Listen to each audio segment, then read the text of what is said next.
Answer की का विवाद जो हमेशा से रहा है, उससे निपटने के लिए हम लोगों ने एक रिवाइज्ड एसओपी, एक नया एसओपी तैयार किया है और ये हमने लागू कर दिया है। और हमारे दूसरे जो जितनी परीक्षाएं, जो एमसीक्यू बेस्ड जितनी भी परीक्षा हो रही है, जिनका अब जो निकल रहा है रिजल्ट, वो उसी न्यू एसओपी से निकल रहा है। न्यू एसओपी यह है, अभी तक क्या होता था कि हम एक अपना प्रोविजनल आंसर की निकालते थे, उसके बाद उस पर हम आपत्ति आमंत्रित करते थे।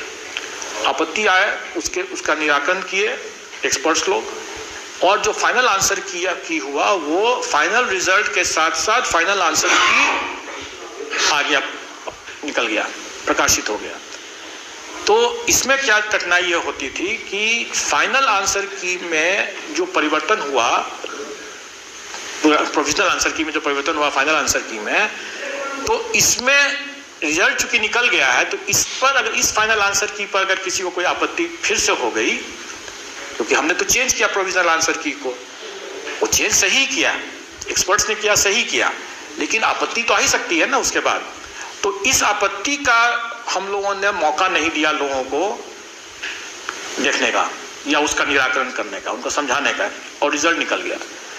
उसी में हम लोगों ने ये परिवर्तन किया कि अब हमारा जो फर्स्ट ऑब्जेक्शन जो आएगा प्रोविजनल आंसर की के ऊपर, तो उस पर हम जो फाइनल आंसर की बनाएंगे उसको भी हम 3 दिन तक पब्लिक डोमेन में रखेंगे।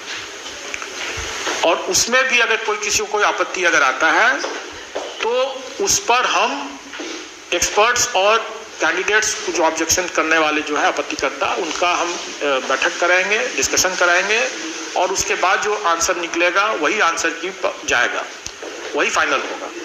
हर हालत में हम फाइनल आंसर की जो रहेगा वो बिना किसी विवाद के 3 दिन तक पब्लिक डोमेन में रहने के बाद हम उसका रिजल्ट निकालते हैं। और ये चीज़ हम लोगों ने ऑलरेडी कर दिया। अभी कई परीक्षा फल हम लोगों ने अभी प्रकाशित किया, जिसमें हमने वो 3 दिन का दिया, जिसमें नहीं आया आपत्ति उसका हम फाइनल कर दिए। तो ये परिवर्तन हमने इसलिए किया कि लोग अनावश्यक उसमें विवाद हो जाता है, और कुछ नहीं है। मैं ये भी कहूँगा कि जो 67 पीटी पुनर्परीक्षा जो हुई, जिसके आंसर की के लेकर अनावश्यक विवाद है, अनावश्यक है इसलिए मैं कहूँगा क्योंकि इसका समाधान तो हम लोगों ने कर दिया था और सभी आंसर सही थे, लेकिन विवाद तो है। जस्टिस जो है, जैसे न्याय सिर्फ होना ही नहीं है, न्याय दिखना भी चाहिए कि हो रहा है। तो उसी तरह से कोई अगर हम लोग पारदर्शिता बरतते हुए अगर आंसर की बनाते हैं तो वो दिखना भी चाहिए लोग कि भाई आपका सब डिस्कशंस करने के बाद वो बना है। तो इसीलिए उसका हम लोग जड़ से ही उसको समाप्त कर देने के लिए हम लोगों ने रिवाइज्ड ये एसओपी बनाया है और इसको लागू कर दिया है। और मैं समझता हूँ कि 68 इस पीटी में भी हम इसको बखूबी लागू करेंगे और इस बार कोई भी कंट्रोवर्सी से हम नहीं होगा। अब रही बात कि भविष्य में, जैसे मैंने कहा कि कई हम लोग चेंजेस करेंगे।